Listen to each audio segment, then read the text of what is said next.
Hello everyone! So, ito na yung part 2.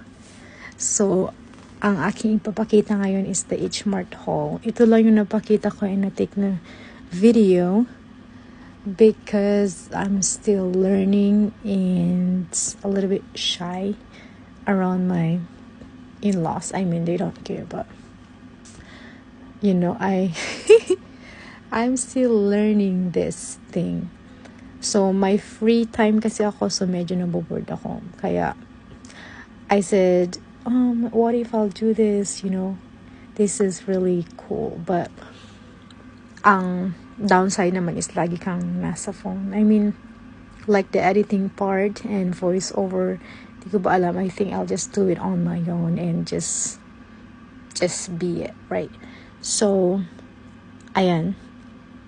Ganito po yung ginagawa namin para magtagal yung mga fresh na gulay at saka mga meat.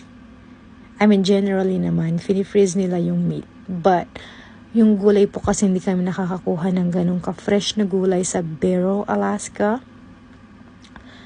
And, ito talaga yung nagugustuhan ko. Very excited ako pag pumupunta kami in here sa lower 48 kasi 49 na yung Alaska.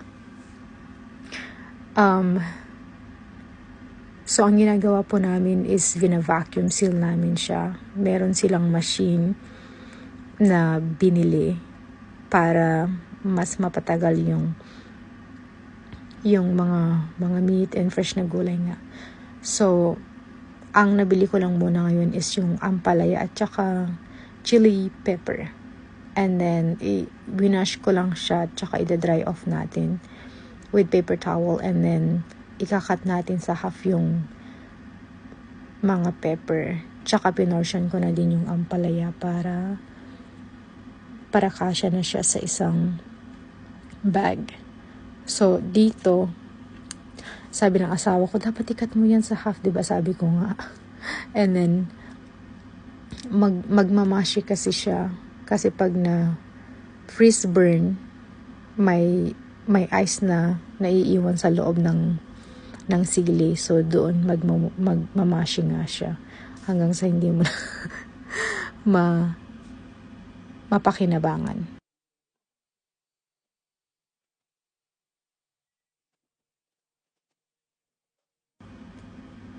And then, pagkatapos namin gawin yung mga yun, i-freeze na namin siya. So, may spare freezer yung biyanan ko dito sa baba. And then,